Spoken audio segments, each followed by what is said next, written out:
L'industrie automobile française vit ses dernières heures sous nos yeux. Et le responsable n'est pas la mondialisation ni la concurrence chinoise ou même la transition électrique. Le vrai coupable, c'est Bruxelles et ses normes déconnectées du réel, appliquées aveuglément par des gouvernements français qui ont bradé notre souveraineté industrielle sur l'autel du dogme écologiste. Le rapport du Sénat publié en octobre 2025 est sans appel, avec plus de 800 000 emplois menacés, un déficit commercial automobile record et une dépendance quasi totale aux batteries asiatiques. Mais derrière ces chiffres dramatiques se cache une réalité encore plus inquiétante. La France sacrifie délibérément son excellence mécanique pour satisfaire des décideurs déconnectés des réalités industrielles qui n'ont jamais mis les pieds dans une usine automobile. Cette destruction organisée révèle l'ampleur de l'incompétence politique. Nos dirigeants appliquent mécaniquement les directives européennes sans aucune adaptation au contexte français. Leur carriérisme bruxellois prime sur l'intérêt national, tandis que nos ouvriers payent le prix de cette soumission volontaire. Prenons les normes CO2, qui illustrent parfaitement cette folie réglementaire. 93,6 grammes par kilomètre dès 2025, puis 0 grammes en 2035.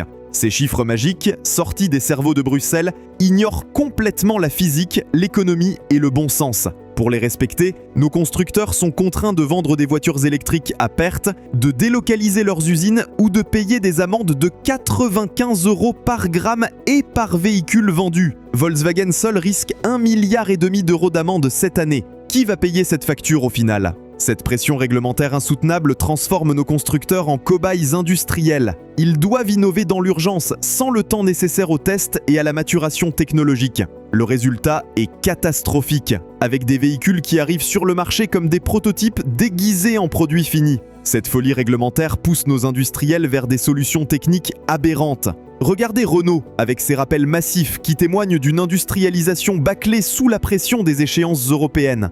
Stellantis enchaîne les campagnes sur ses moteurs 1,5 litre Blue HDI, avec près d'1 million de véhicules concernés en Europe pour usure prématurée de chaînes de distribution. Ces pannes en série ne sont pas le fruit du hasard, mais résultent d'une course folle à l'électrification imposée par des délais irréalistes. Nos voitures sont-elles devenues des prototypes ?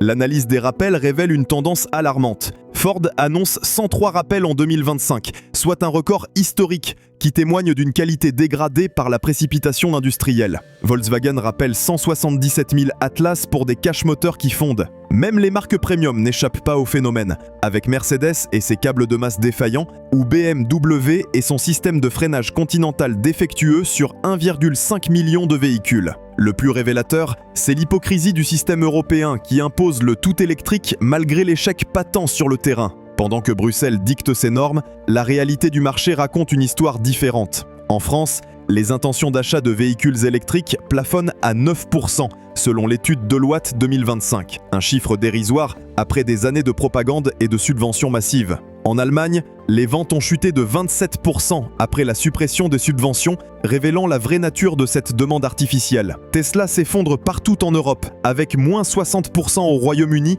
et moins 55% en Allemagne. Cette débâcle révèle que même le pionnier de l'électrique ne parvient plus à convaincre, malgré sa longueur d'avance technologique. Même Porsche, symbole du premium automobile, encaisse une perte de 99% de son bénéfice opérationnel sur 9 mois et fait machine arrière sur l'électrique. Si les constructeurs les plus prestigieux renoncent à leurs ambitions électriques, c'est que le modèle économique est fondamentalement défaillant. Cette réalité du marché contraste violemment avec l'acharnement idéologique de nos dirigeants. Face à cet échec patent, que fait notre gouvernement ? Il continue d'obéir aux injonctions bruxelloises, avec une suppression du bonus écologique au 1er juillet 2025, une hausse de la TVA sur l'électricité à 20% et cerise sur le gâteau, une tentative avortée de taxer l'E85 de 380%.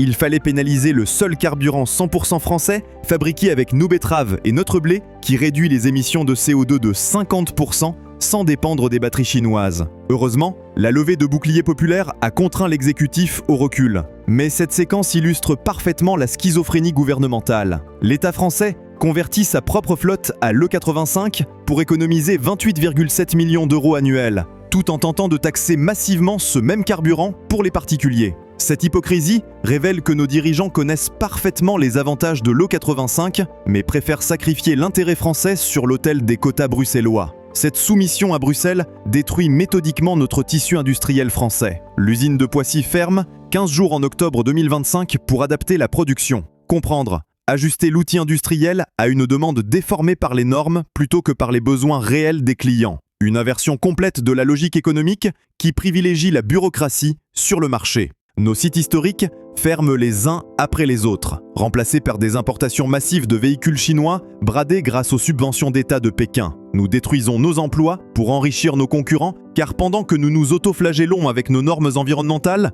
nos concurrents appliquent le pragmatisme avec un cynisme redoutable. BYD produit 3,84 millions de véhicules en Chine et s'implante en Europe avec des modèles 40 à 60% moins chers que nos productions grâce à un système de subventions publiques massive. Toyota maintient sa stratégie multitechnologie avec l'hybride simple, l'hydrogène et le thermique efficient, tout en engrangeant des profits records de 36,4 milliards de dollars, soit 3 fois supérieurs aux profits chinois. 1,2 million de ventes en Europe, avec une progression de 4%, pendant que nos constructeurs saignent, leur pragmatisme technologique écrase notre dogmatisme idéologique. Le cas Northvolt illustre parfaitement cette faillite stratégique européenne. Ce champion européen des batteries, présenté comme l'alternative aux géants asiatiques, s'effondre en mars 2025 avec 7,3 milliards d'euros de dettes pour seulement 30 millions d'euros de réserves. 9 années d'existence pour ce résultat pathétique, financé en partie par nos impôts via les aides européennes. Combien d'échecs faudra-t-il encore pour que nos dirigeants ouvrent les yeux? BMW annule 2 milliards d'euros de commandes. Porsche abandonne ses projets de cellules haute performance. Mais peu importe pour nos élites vertes. L'important, c'est de respecter les quotas de Bruxelles, même si cela implique d'exporter notre pollution vers des pays pauvres. Cette hypocrisie environnementale révèle la vraie nature du projet européen, qui privilégie l'apparence sur la réalité et l'idéologie sur l'efficacité. Pendant ce temps, nos diesels robustes et nos moteurs essence éprouvés sont diabolisés par une propagande systématique. Pourtant, un bon vieux 2 litres Blue HDI ou un 2 litres DCI Renault peut parcourir 400 000 km sans broncher. Simple, réparable, économique. Tout ce que détestent les bureaucrates bruxellois, qui préfèrent la complexité technologique à l'efficacité mécanique. Ces moteurs permettent l'indépendance des automobilistes, contrairement aux voitures électriques qui les rendent captifs des bornes de recharge et des serveurs constructeurs. Cette captivité technologique transforme nos véhicules en objets connectés, contrôlables à distance, plutôt qu'en outils de liberté individuelle. L'exemple Fisker montre où mène cette dépendance numérique catastrophique. Après la faillite du constructeur, les propriétaires se retrouvent avec des véhicules orphelins, sans serveur, sans mise à jour, sans garantie, des iPads sur roue de 40 000 € transformés en épaves high-tech. En Angleterre, des Ocean abandonnés dans les rues restent invendables, même à 15 000 €. Cette obsolescence programmée par le logiciel s'étend à tous les véhicules modernes, avec des rappels qui se multiplient pour des bugs informatiques. Renault rappelle 15 722 Renault 5 électriques pour des problèmes d'onduleurs, à peine sortis d'usine. Peugeot enchaîne les campagnes sur ses motorisations hybrides, des 308 au 5008, révélant une industrialisation bâclée sous la pression réglementaire. Le phénomène du freinage fantôme révèle les limites dramatiques des systèmes d'aide à la conduite précipités sur le marché. Plus de 300 signalements officiels en France montrent l'ampleur du problème. Tesla, Volkswagen MG, tous sont concernés par ces freinages d'urgence intempestifs qui transforment nos routes en champs de mine. En Allemagne, un tribunal a déclaré l'autopilote Tesla défectueux après qu'un modèle 3 ait freiné. Nos autorités restent aveugles et continuent de multiplier les contraintes. Elles préfèrent durcir les normes recettes et culpabiliser les automobilistes plutôt que de remettre en cause le système défaillant. Euro 7 ajoute 130 à 450 € de coûts par véhicule selon la CEA pour des gains environnementaux marginaux. Cette approche idéologique explique l'effondrement de notre balance commerciale automobile avec un déficit record en 2024-2025 selon la Direction générale des douanes. Nous importe massivement les batteries de CATL, les moteurs électriques de BYD, les puces de Samsung, et nous nous félicitons de notre transition écologique. Belle transition vers la dépendance totale. Pourtant, des solutions françaises existent et prospèrent malgré l'hostilité gouvernementale. Le 85 représente un marché de 400 000 véhicules et 3800 stations avec une production 100% nationale, une réduction de 50% des émissions de CO2 et des prix divisés par 2 par rapport à l'essence. Mais nos dirigeants préfèrent le taxer plutôt que le promouvoir car il est trop simple, trop français, trop efficace pour les cerveaux formatés de Bercy. La filière hydrogène subit le même sort, délibéré, avec Opium, notre champion national de la berline à hydrogène qui jette l'éponge en septembre 2025, faute de soutien public Et face aux distorsions de concurrence créées par les subventions électriques, cette alternative prometteuse disparaît. Nos élites préfèrent la dépendance organisée à l'indépendance énergétique dans une logique masochiste incompréhensible. Le secteur des utilitaires illustre parfaitement cette schizophrénie française destructrice. D'un côté, on impose des zones à faibles émissions qui interdisent nos Renault Master et Peugeot Boxer diesel robustes et durables. De l'autre, on subventionne l'achat de fourgons électriques chinois à l'autonomie ridicule et aux performances insuffisantes. Résultat, nos artisans et nos livreurs galèrent avec des véhicules inadaptés à leurs besoins pendant que nos usines ferment, faute de commandes. Cette destruction organisée de notre outil industriel s'accompagne d'un mensonge permanent sur les coûts réels de l'électrique. L'éco-score imposé aux flottes d'entreprises présente un coût total de 14,9% pour l'électrique contre 28% pour le thermique. Mais ces calculs biaisés ignorent la hausse de la TVA électricité, la dégradation des batteries, l'explosion des primes d'assurance et la décote massive à la revente. Le marché de l'occasion révèle cette vérité que nos dirigeants refusent de voir. Les véhicules électriques d'occasion s'accumulent chez les concessionnaires invendus, malgré des prix bradés. Pendant ce temps, les diesels familiaux et les SUV thermiques se revalorisent. Les Toyota RAV4 et Honda CR-V d'occasion atteignent des prix records tant ils sont recherchés. Le public n'est pas dupe de la propagande officielle et préfère la fiabilité éprouvée aux promesses technologiques fumeuses. Cette préférence s'explique par l'expérience utilisateur catastrophique de l'électrique, avec une autonomie réelle inférieure de 15 à 23% aux annonces constructeurs selon les tests indépendants. Les bornes publiques restent hors service 20% du temps selon les baromètres utilisateurs, tandis que la recharge peut coûter plus cher qu'un plein d'essence sur autoroute. Sans compter l'angoisse permanente de la panne sèche, impossible à résoudre avec un bidon de secours, contrairement au thermique. Nos voisins européens commencent heureusement à comprendre l'impasse de cette stratégie suicidaire. BMW annonce qu'il n'abandonnera jamais complètement les moteurs thermiques. Porsche fait machine arrière sur ses objectifs électriques.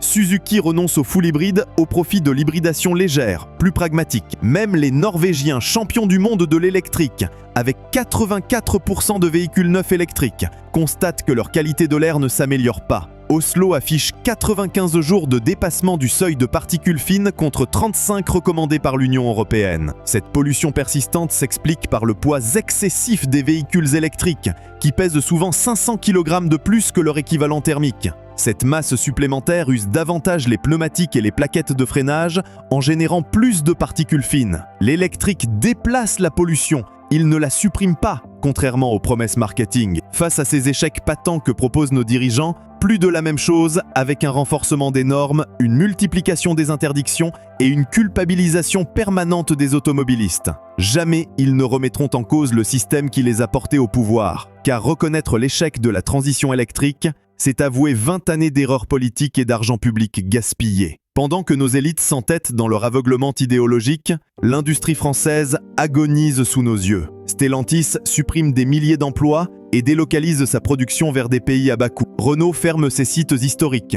Cette destruction industrielle s'accompagne d'une perte de savoir-faire dramatique et irréversible. Nos ingénieurs partent à l'étranger. Nos ouvriers spécialisés sont licenciés. Nos centres de recherche ferment définitivement. Dans 20 années, nous serons incapables de concevoir et de produire un moteur thermique performant. Notre dépendance technologique sera alors totale et irrémédiable. Pourtant, l'excellence française existe encore, malgré les coups de boutoir répétés. Nos diesels de litre restent parmi les plus efficients au monde. Nos châssis excellent en tenue de route. Notre réseau de maintenance couvre le territoire comme nulle part ailleurs. Mais tout cela sera bradé sur l'autel de la soumission bruxelloise. L'analyse des chiffres AlixPartners confirme cette catastrophe industrielle, avec l'automobile classée comme secteur le plus perturbé, avec un indice de 76,7 sur 100. Cette disruption ne vient pas du progrès technique naturel, mais d'une révolution imposée par la force réglementaire européenne. Nos constructeurs investissent des sommes colossales dans des technologies immatures, avec Volkswagen qui a englouti 180 milliards d'euros dans l'électrique pour voir ses ventes de véhicules électriques reculer de 3,4% malgré cette débauche de moyens financiers. Cette reconquête industrielle nécessite un sursaut politique majeur pour sortir enfin de la soumission volontaire aux technocrates européens. Retrouver l'audace de Colbert et le pragmatisme gaullien. Choisir résolument la France contre Bruxelles. L'emploi contre l'idéologie. La souveraineté contre la vassalité organisée. Car l'enjeu dépasse largement l'automobile. C'est notre modèle de société tout entier qui se joue dans cette bataille décisive. Voulons-nous une France de producteurs ou de consommateurs passifs? Une nation souveraine ou une simple province européenne? Des citoyens libres ou des sujets administrés par des bureaucrates non élus? Nos ancêtres français ont révolutionné le monde avec leurs innovations automobiles et conquis la planète avec leur génie mécanique. Nous possédons encore les talents, les infrastructures, les marchés pour renouer avec cette excellence historique. Manque seulement la volonté politique de choisir enfin la France. L'industrie automobile française peut renaître de ses cendres, à condition d'enterrer définitivement les chimères bruxelloises qui la tuent méthodiquement depuis 20 années.